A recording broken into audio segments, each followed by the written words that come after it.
What if I told you Jesus came to abolish religion? What if I told you voting Republican really wasn't his mission? What if I told you Republican doesn't automatically mean Christian, and just because you call some people blind doesn't automatically give you vision? I mean, if religion is so great, why has it started so many wars? Why does it build huge churches but fails to feed the poor? Tell single moms God doesn't love them if they've ever had a divorce, but in the Old Testament, God actually calls religious people whores. Religion might preach grace, but another thing they practice. Tend to ridicule God's people. They did it to John the Baptist. They can't fix their problems, and so they just mask it, not realizing religion's like spraying perfume on a casket. See, the problem with religion is it never gets to the core. It's just behavior modification, like a long list of chores. Like, let's dress up the outside, make it look nice and neat. But it's funny, that's what they used to do to mummies while the corpse rots underneath. Now, I ain't judging, I'm just saying, quit putting on a fake look. Because there's a problem if people only know that you're a Christian by your Facebook. I mean, in every other aspect of life, you know that logic's unworthy. It's like saying you play for the Lakers just because you bought a jersey. See, this was me too, but no one seemed to be on to me. Acting like a church kid while addicted to pornography. See, on Sunday I'd go to church, but Saturday getting faded, acting if I was simply created to just have sex and get wasted.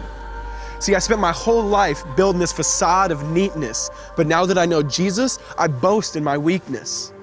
Because if grace is water, then the church should be an ocean. It's not a museum for good people, it's a hospital for the broken. Which means I don't have to hide my failure, I don't have to hide my sin. Because it doesn't depend on me, it depends on Him. See, because when I was God's enemy, and certainly not a fan, He looked down and said, I want that man. Which is why Jesus hated religion, and for it He called them fools. Don't you see so much better than just following some rules? Now let me clarify. I love the church, I love the Bible, and yes, I believe in sin. But if Jesus came to your church, would they actually let Him in? See, remember He was called a glutton and a drunkard by religious men. But the Son of God never supports self-righteousness, not now, not then. Now back to the point, one thing is vital to mention. How Jesus and religion are on opposite spectrums. See, one's the work of God, but one's a man-made invention. See, one is the cure, but the other's the infection. See, because religion says do, Jesus says done. Religion says slave, Jesus says son. Religion puts you in bondage, while Jesus sets you free. Religion makes you blind, but Jesus makes you see. And that's why religion and Jesus are two different clans. Religion is man searching for God. Christianity is God searching for man. Which is why salvation is freely mine, and forgiveness is my own.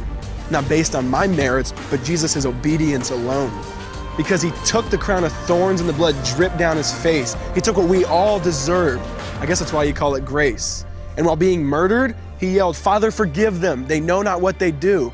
Because when He was dangling on that cross, He was thinking of you.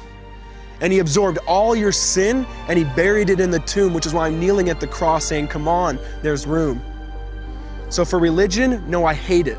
In fact, I literally resent it. Because when Jesus said, it is finished, I believe He meant it.